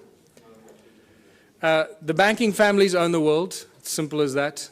If you don't believe that, then you also haven't done your homework. So all the discussions we've been having, and I've been going into many of these discussions, money keeps coming up all the time. But remember, money doesn't exist. Money is just empty promises. There is no thing as money. In fact, for those of you that know, I've been actively involved in legal cases in South Africa against the banks. Not just the banks, against the central bank, the South African Reserve Bank, the Minister of Finance as well. I've even opened up a constitutional court case against the banks, the Minister of Finance and the Reserve Bank, which had an interesting ending. If we have time, we can talk about that. But it doesn't stop. 2 years ago, myself and a small group of other people, mostly Scott Kundell, started asking the banks certain questions. And we couldn't get answers out of them. And then we started doing research and realizing how it all works. And for the fractional reserve system, you all know that, or you should know that. And the fact that money doesn't exist. In fact, in the South African Bank Act, to my horror of horrors, and I was in court, and I was doing research to stand up and defend myself, because the only way we can do this is when you stand up in court and defend yourself. So we didn't use lawyers. I went there and I stood and defended myself against the most, highest paid lawyers money can buy. And not just one of them. I was alone in the court against a judge that you have to call my lord and bow down when you walk into the court, my lord. And you start realizing the cabal, ritualistic club that these people belong to.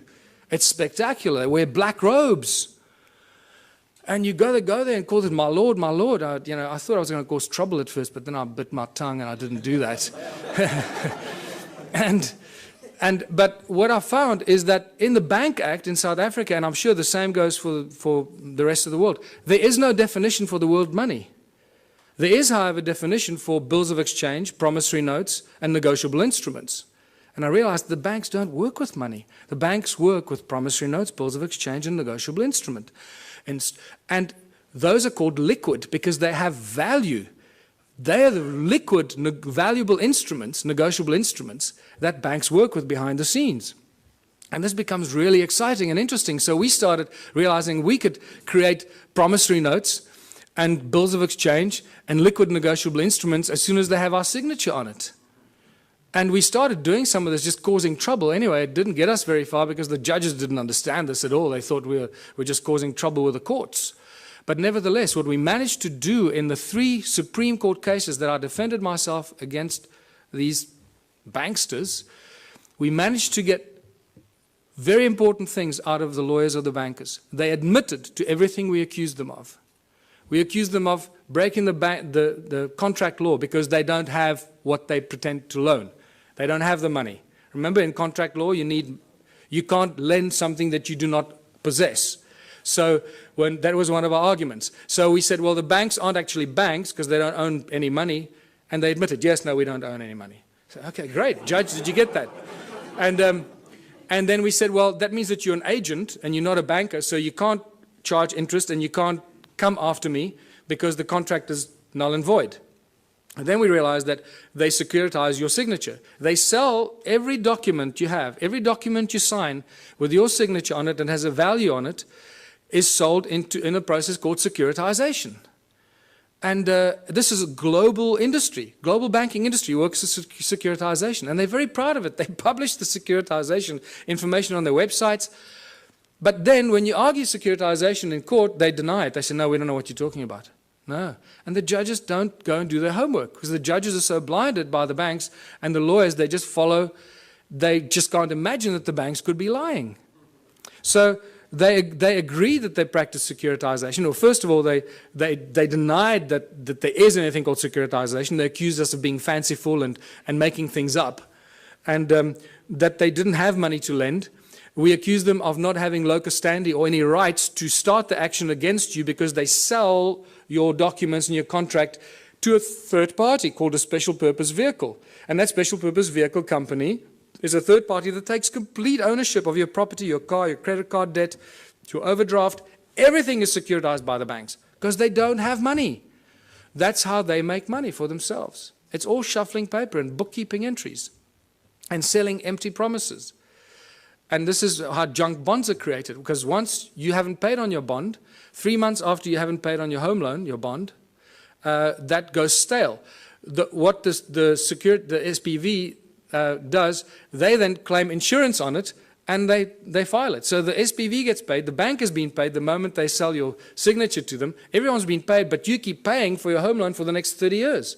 The moment you stop paying, the bank comes after you, says you owe us money. There's a contract, my lord. See, he signed a contract, he owes us money. And the judge doesn't for 1 second say, well, hold on, let's look at the validity of this contract. Do you have rights to this contract? Who owns the property? So this has now been exposed. We are this close in South Africa. Myself and Scott Kundle from New Economics Rights Alliance, we're this close from bringing down the banks. Yes. This close. Yes. So,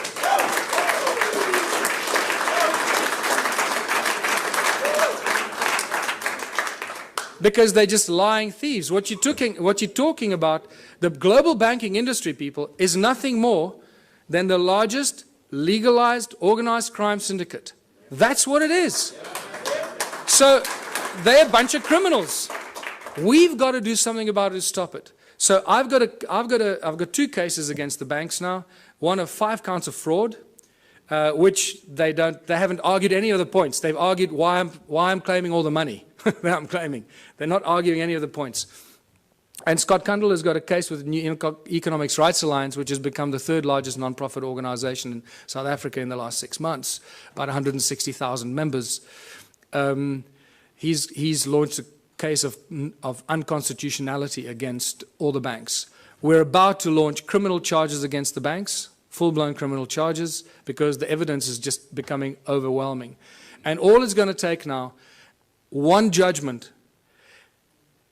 If there are any mathematicians here, you can see the complete insaneness of this. Out of thousands and thousands and thousands of court cases, people against banks, not one person has ever won a case against the banks.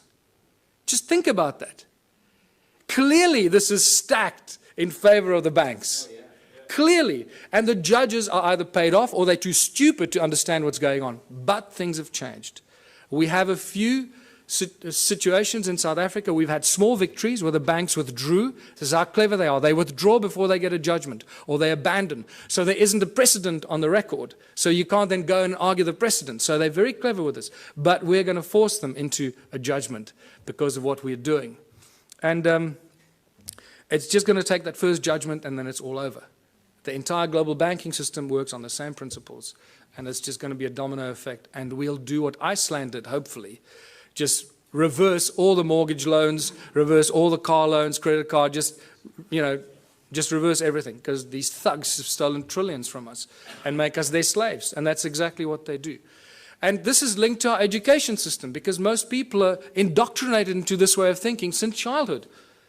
Our education system has nothing to do with learning. It's really developed and funded by the banking families to condition humanity into following orders and respecting authority.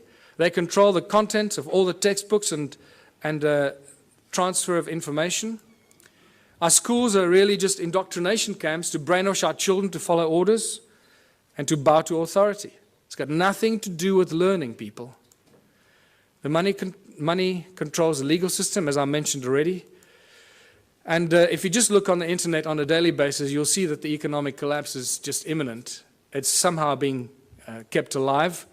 The question is, and this is what I need to end on, because we can't keep talking about doom and gloom all the time. We need to talk about what are we going to do as a species? What are we going to do when it all collapses? And this is where the most exciting thing happens. And this is my message to everyone in the world. This is where the true humanity shines, and we realize how beautifully we can survive without money. We have to find a new system, because this system is broken. It doesn't work. We cannot continue doing what we've been doing for the past 6,000 years. That is insanity, and as you know, insanity is defined as doing something over and over again and expecting different results. So hopefully after 6,000 years we now have learned. Don't try and fix the current system. Change it completely. What is the one thing that we can do to change it? You know what that is. And this is where the Ubuntu Liberation Movement comes in. Join the movement. Realize it's a movement about higher consciousness. It's about breaking all the norms that we've been conditioned to believe, standing up to authority, and taking back what belongs to us, living, breathing human beings.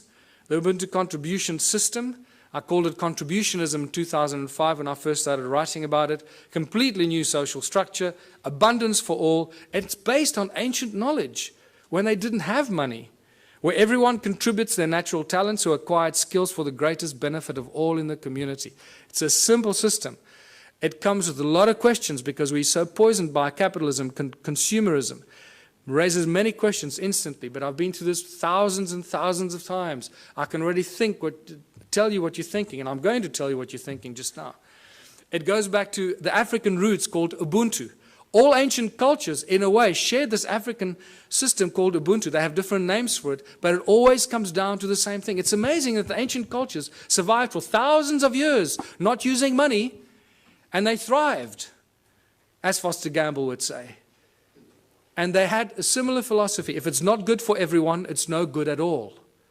And that is a beautiful philosophy that I'd like to share with everybody, because I don't want to do anybody harm. And I don't want to do anything that's going to harm anyone because it does me good. I'm not interested in doing that. And this is why the whole Ubuntu contributionism system, the Ubuntu movement, is a movement of higher consciousness.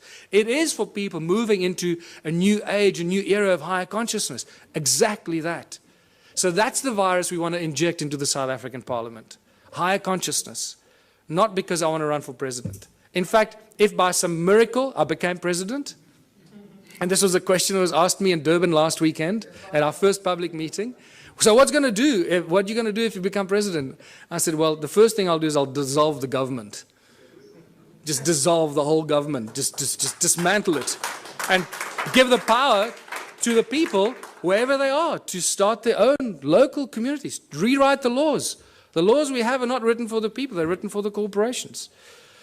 Inalienable rights, this is what I need to remind people of. And this is beautiful, because this is part of the ANC's Freedom Charter that they stood for over 100 years. Now, it's been very conveniently forgotten. And this has become the new Freedom Charter for the Ubuntu movement. The country belongs to the people. The land belongs to its people. The water, the minerals, the airwaves, doesn't belong to Vodafone, it belongs to the people.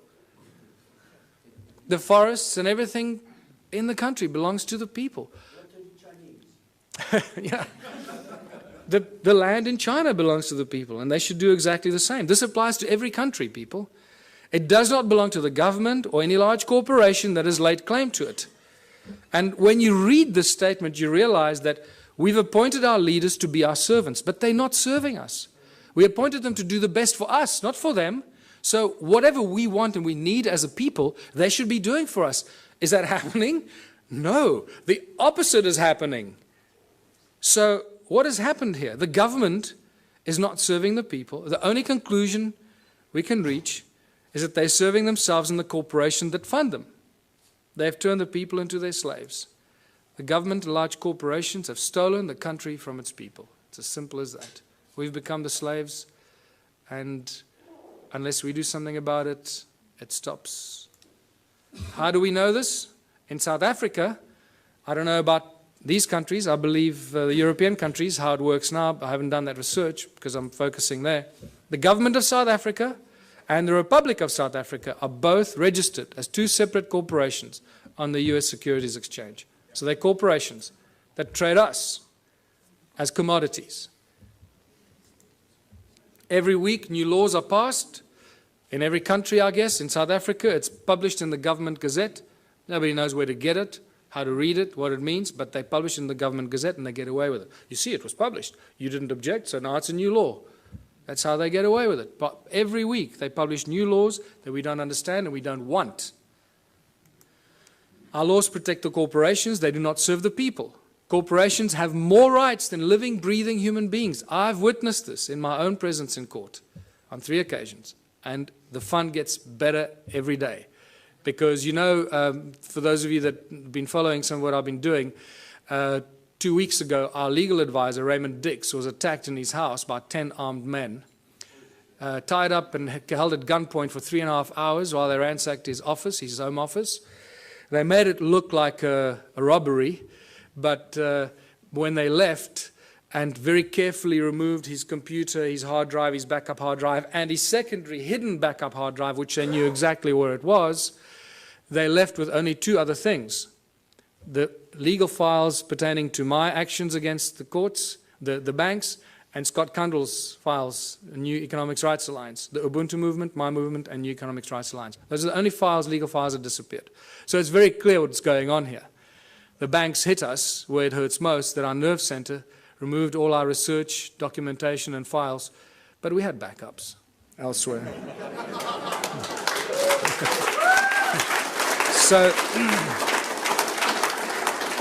So now it's obvious, you know, if they take me out, they just created another martyr. So bring it on. I don't care. I know where I'm going. I'm going to sit on the right-hand side of Jesus.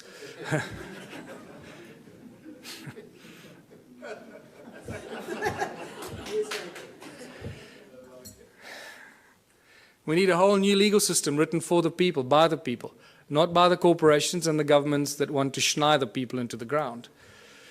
Everything in South Africa and in other countries belongs to the people. Eskom, for example, is the electricity supply giant that supplies most of Africa with electricity.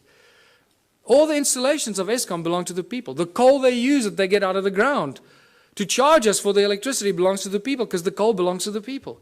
Sasol is the coal to liquid petroleum company that was paid for by the taxpayer. The technology was developed from German technology in the 1920s. That was paid for by the South African taxpayer, all the early installations for Sasol. So all the fuel that we should be driving on in South Africa, we should have virtually for free because all the components belong to the people. The railways run every day, but they don't transport people. They transport coal and wood. Everything for the corporations, nothing for the people. You can't catch a train anywhere in South Africa. And so it goes. The forestry, the minerals. Forestry, between Sappi and Mondi in South Africa, they own more than 1 million hectares of land that they somehow managed to take possession of. Who gave it to them? The people didn't agree to give it to them, but it belongs to them. So you can see how this theft of the land and all the inalienable rights of the people of the land have been stolen and given to corporations. So the government and the large corporations have stolen the country from its people. It's obvious. What do the people need? This is where we start seeing the beautiful side and how simple things can be. What do we need? We need food, water, love, friendship, homes, tables, chairs, knives, forks, gardens, clothes, technology, healthcare, arts and culture. We need everything that each and every one of you can imagine and beyond. We need everything, and we should have all of it because there should be no hurdles to achieving this and having that, right? We do not need money. Did you see money anywhere in that list? No, we don't need money. Money gets in the way. Money is the obstacle, is the hurdle to all progress. Money does nothing. People do everything. People plow the lands, grow the food, build the bridges, build the rockets, solve the mathematical equations, create the technology. People do everything. Money does nothing. Money is just the obstacle to all this incredible progress. People create the arts and the culture. Money does nothing. The origins of money goes back to Sumeria once again. These Sumerians, the first forms of money were really little clay tablets.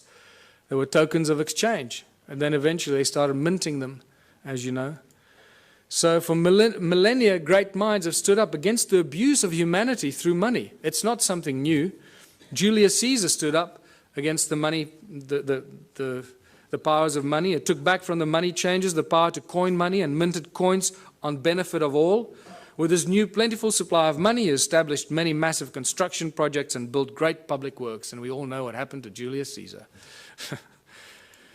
St. Thomas Aquinas in 1225 said that the charging of interest is wrong because it applies to double charging, charging for both the money and the use of money. In fact, church law in the Middle Ages forbade the charging of interest on loans and even made it a crime called usury, which we know very well today. And even Jesus in his last year of life, probably the only physical force he ever applied was threw out the money changers out of the temple because they were abusing the people.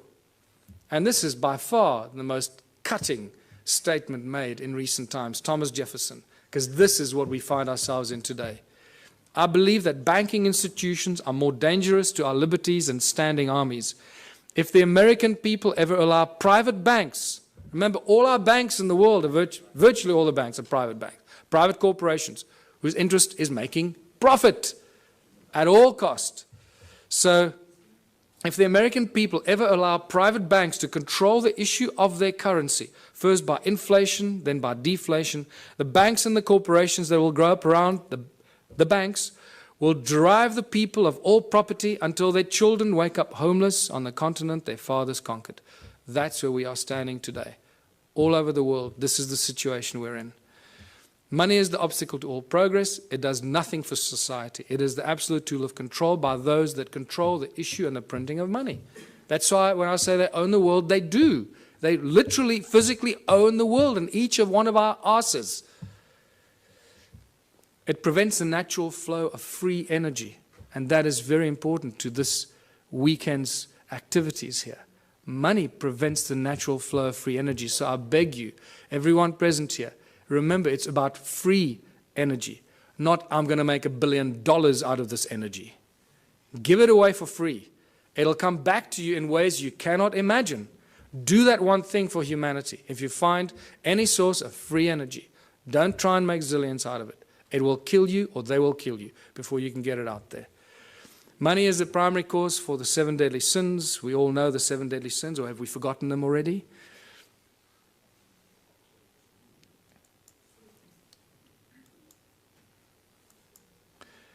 It's not the love of money. Many people ask, oh, it's just the love of money. Money, there's nothing wrong with money, man. It's just a form of exchange.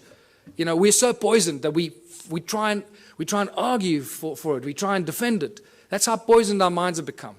It's incredible. It's not the love of money. It's the mere presence of money that causes all these problems. If you take money out of the system, all this stuff suddenly and miraculously vanishes. So what is the solution? If it's the mere presence of money or the love of money, of all of the above, what are we going to do to solve the problem? The answer is so blatantly obvious. Remove money. Just get rid of it. Get rid of it. What do we need it for? It's causing all the strife in our lives. It's destroying our planet. The mines are raping our Mother Earth, taking out the precious guts out of our Gaia and distributing it around the world to people that claim they own it. It's sick. The obvious questions, if you remove money, so who's going to shovel the crap? How are we going to pay for things? I'll just sit on my ass and do nothing. I want 50 Ferraris. You know. Are we going back to the Dark Ages, living in caves? Is this a lawless society? Who's going to make the rules? Why should I do something I don't want? These are the first things. I know these are the most commonly asked questions, and I'm sure that you're asking some of them to yourselves. But I can tell you that as you work through this process of a moneyless society, a Ubuntu society, where everybody contributes their natural talents or acquired skills to the greatest benefit of all, with certain minor rules that are not rules, it's really just an agreement that this is how we're going to work together. The moment you start working in that kind of community, the abundance is so spectacular that we, right now, cannot imagine it. It is not possible for us to imagine it until you start immersing yourself in this kind of thinking. And I call these the Ubuntu communities, as I said, where everyone contributes their natural talents or acquired skills for the greater benefit of all in the community. A new social structure for a new world and a new age. Abundance for all beyond our wildest belief. There are 5 mantras, 5 key points to the Ubuntu society. And it's not barter or trade. Everybody often jumps, a lot of people jumps to the conclusion, think, oh, let's go back to barter. No. He who has more to barter or trade will eventually rule the roost. So you can't go to that system. If you have nothing to trade, what are you going to say? Well, I got nothing to trade, so I'll have to, kiss your butt. No. So the Ubuntu contribution mantra is the 5 points. No money, no barter, no trade, no value attached to anything greater or lesser than anything else. Because why? Each one of our contributions should be and is equally valuable. If you start telling, well, I'm a doctor, my time is more valuable than yours, you're barking up the wrong tree, brother. Okay. So, and the final one, where everyone contributes for the greater benefit of all in the community, because that is how you get rewarded. You get rewarded by the recognition of the people in your community. Isn't that the highest reward everybody wants and is trying to buy with money, is recognition and respect of others? In essence, ultimately, that's what most people really want, is just to be loved and recognized for what they've done. And they think they can use money to do that. And then when they make a lot of money, they get zillions in the bank, then they suddenly realize, oh, well, nobody loves me anymore. They all want to take my money. So let me spend my money and then people will love me. And that's generally what happens when they start paying for things and people love them more, when they start giving it away. So, united Ubuntu communities. In unity we thrive, and anything is possible. Anything is possible. A world without money. There's no crime, no envy, no gluttony, no greed, no hoarding, no hierarchy. And the whole Ubuntu, the Ubuntu movement and the Ubuntu party has no hierarchy. Communities look after themselves. We have no central government. We don't have any central assholes trying to tell you how you should be running your life. No obstacles to any kind of progress, because the solutions are simple, and there are many bright minds here. We all know what the solutions are, what should be done to solve the problems, and somehow our politicians just can't get it right. They keep screwing it up, So don't ask the politicians to solve it. Give it to the scientists, give it to the farmers, give it to the engineers. They'll solve the problems for us. Ordinary people will. Politicians will do nothing. Transition will have to occur in simple steps that flow from one to the other. We can't go from zero to hero. We can't go from a moneyless-driven, capitalistic, consumeristic monster to a moneyless society that lives in harmony and zen, right? It's not going to happen. So if you go onto my website, the ubuntuparty.org.za website, I've started posting a number of papers on how the transition will take place. There's not time for it now, so I ask you, please go onto our website and check it out. It's beautiful. What's key here is that the small towns will probably play a very important part in the transformation, because in small towns and small communities, people will agree on things a lot quicker than in the big cities. Right? So they will agree, okay, we need to get off the grid, we need to grow enough food for all of us, we need to make sure we got water, and they can go out and do it. We must create alternative energy for ourselves in our town, so if the grid goes down, we stay alive. And the small towns and villages will become the activators of this transitional phase. And I put together a few theories and ideas to give people ideas how to start doing this. It also goes into our education and schooling systems, where we stop sending your children to school. Please, I beg you, don't send your children to school. Don't do it. You're turning them into monsters. I've had a few of my friends in Johannesburg, in South Africa, that have not sent their kids to school. They are much smarter than the kids that go to school. And I'm not kidding you. They really are. They just learn from their parents, and they learn, and you'll find that what happens with these kids, they start reading later. They might start reading a little bit later. But when they start reading, they become like these monster little readers. They just read everything. I mean, these little kids are reading books that other kids don't even dream of. And that's because they're not preconditioned by the schooling system. Energy, water, food, housing, arts and recreation. These are the things that small communities can take control of very, very quickly and establish it for themselves, make themselves go off the grid and be totally in control of their own destiny. And many community projects must be and should be attached to this activity. Absolute abundance on all levels. Once you start doing this, food, science, culture, community, abundance on all levels. Now I'm going to give you a small example. You've got to use your imagination here because there's not enough time now and we've got to finish off here. So imagine in a little town that I live, we've got a river, we've got a fish farm, we've got a dairy farm, we've got a bakery, we've got a wood factory, a metal factory. The community starts to work in these projects. The whole Ubuntu thing means that, and contribution means that everybody must contribute 3 hours a week towards one of these community projects. That's all you have to do, 3 hours a week. A little town of 1,000 people, it's 3,000 hours a week. No municipality or town council can afford 3,000 hours a week salaries for people to do this work. Can you see how that's dramatically shifted the status quo and the equilibrium? How much we can produce if we just work for 3 hours a week on basic projects.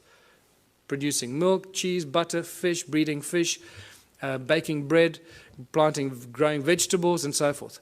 So now the community has been doing this for 6 months or a year, and they've established abundance on all levels, where all the people in that community that participate, that's why I called it contributionism, that participate and add their talent and their skills and their time, get everything, not for free, but virtually for free, so cheaply that the rest of the stuff, and also there's a principle where you create 3 times as much as you need for your own community.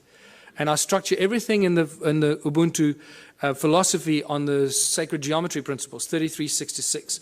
So you produce 3 times as much as you need for your community. Why? Because there'll be other communities that can't produce what you're doing, so you'll be actually helping them while they're helping you with the things that you can't produce. So, and by the end of that, there's so much abundance because you're doing it 3 times that whatever you don't consume in your own little village or town, what are you going to do with? You're going to make it available on farmers markets and stores in your town for the surrounding communities. The moment you achieved that state, you've created the domino effect. Because what's going to happen to all the neighboring towns? All the people from those towns are going to come buy your bread, your milk, your cheese, your whatever it is you produce. Because it's going to be a fraction of the cost they pay for it in their own town. There's your domino effect. There's your trigger point. So think about it from that perspective. At the outset, it sounds like a huge thing. Wow, how are we going to go from there to a moneyless society? I believe that I've just taken you through a very simplistic example of how small towns and small villages and communities can be the trigger points and the examples that start the domino effect. Once the first town is set up, it's impossible for the surrounding towns to stay alive. They will have to follow the same example. Otherwise, all their businesses will close down. And when they do close down, then they will follow your example. So either they will do it willingly or they'll be forced into it because of stupidity. In the Ubuntu communities, children follow their passion and their dreams. The education system changes completely. There are no classrooms. Children learn real, practical skills. So by the age of 16, they've done everything. They've baked the bread. They've worked in nuclear laboratories. They've built rockets. They've built homes. They've built earth ships. They've planted seedlings and grown fruit. And they'll be so wise by the time you're 16 because you've had all this experience. You'll be smarter than all the professors in the world thrown together today. So,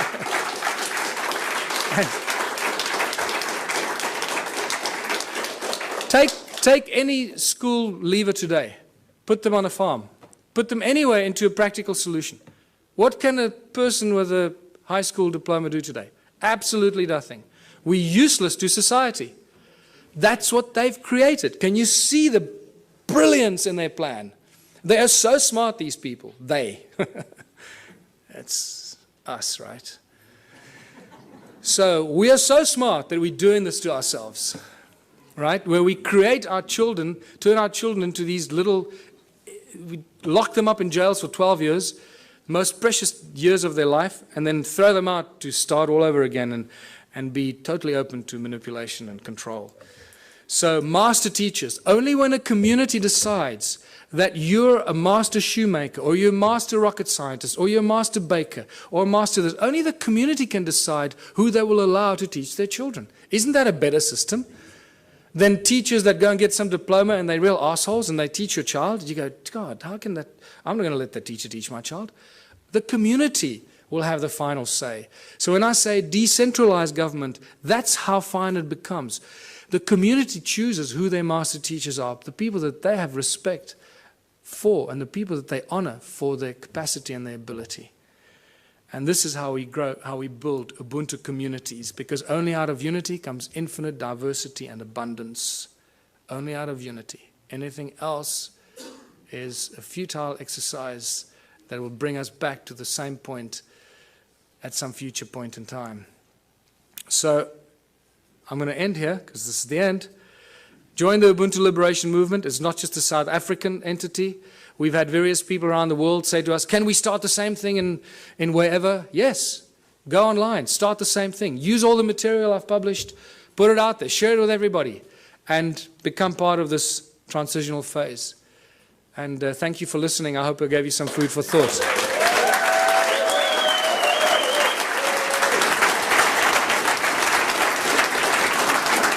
Thanks very much. Please wait one moment. People are coming up to me and asking me, what can we do after the conference? Now, one of the things we can do after the conference, Michael needs exposure, big time. We need a bus going around. Everybody who has a Facebook page, a Twitter page, you just put one line, Michael Tellinger for president, and this website. People are going to pick it up sooner or later on the internet, and it's going to be recycled, recycled, recycled, recycled. It's safer, we're going to get the word out, and the ball is going to roll. Okay. Thank you. Dit was de uitleg van de campus.